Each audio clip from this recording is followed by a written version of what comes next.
Rwanda is a very unique and fascinating country. Losing 40% of their population due to the genocide in 1994 is evidence of where hatred and fear can lead. We met some young people that shared their stories, and they were really hard to comprehend.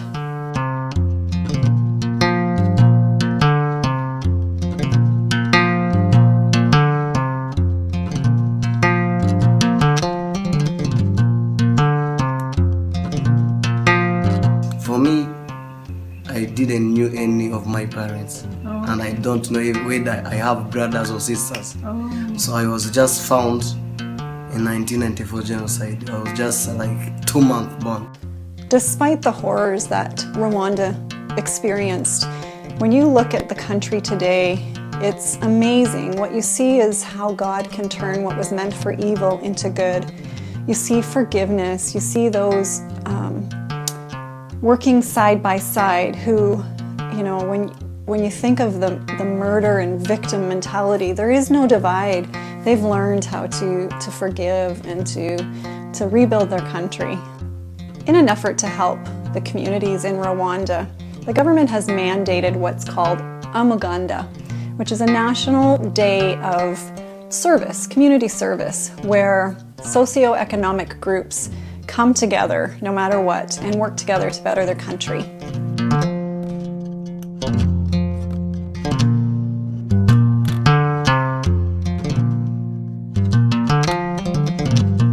Despite Rwanda's incredible progress, there's still 63% of their population that lives in extreme poverty. And extreme poverty, defined by the National Bank, is living on less than $1.25 a day. 70% of the population in Rwanda are farmers, and yet we still see an incredible amount of stunting in children due to malnutrition. I know moving to Rwanda won't be easy, but I'm looking forward to help start the rabbit farm because I know it will provide good food for the people that live there.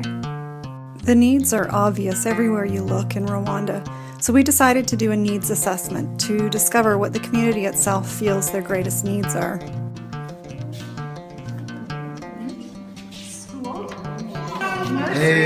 Nursery and primary.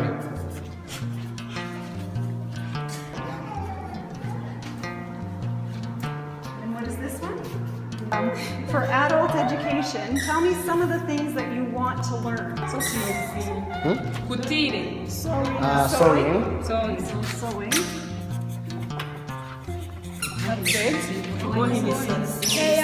Hairdressing.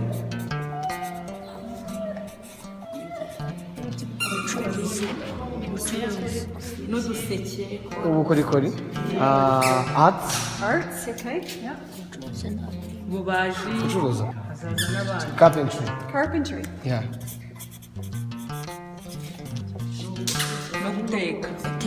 And hotel. Hospitality? Yeah, hospitality. Okay.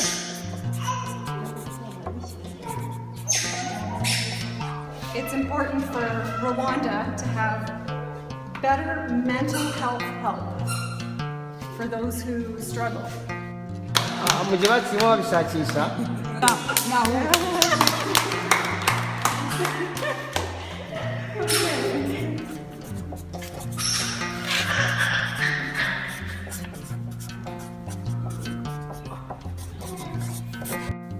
Rwanda is a developing country where trade skills are very important. It's exciting to think that my years of experience teaching carpentry, woodworking, manufacturing, and welding could really impact the lives of these young men. When we moved to Rwanda, I'm excited to work alongside my dad teaching carpentry to young adults, knowing that I could change their life and give them a hope and purpose.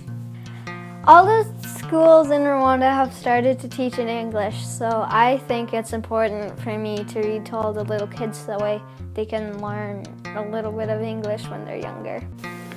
Because Rwanda is such an underdeveloped country and so few people have electricity, it could be fun to show them how to use solar energy to make phone chargers. The facility in Rwanda has a few buildings that could be transformed to give us space for nursery school classrooms, vocational training classrooms, and a space for missionary teams to have a dorm space when they come to help us. There's also some garden plots, some old animal shelters that we could transform for the rabbit farm, as well as an old kitchen with some updates. We could use the kitchen for the ministry and hopefully for some feeding programs in the local community. There's also a beautiful little church on the property, and the congregation loves to worship Jesus. They also are very, very excited about us coming to help and are so thankful to all of you for helping to make it happen.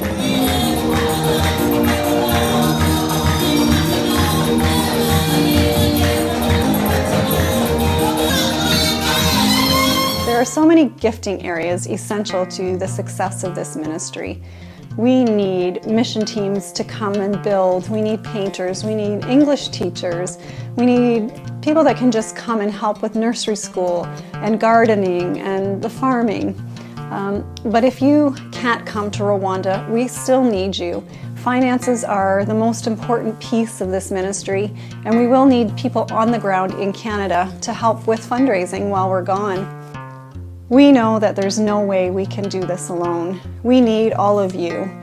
And it's fun to imagine that our little town of Moose Jaw could actually impact an entire country. Together we can do that. We can change lives. We can make such a huge difference.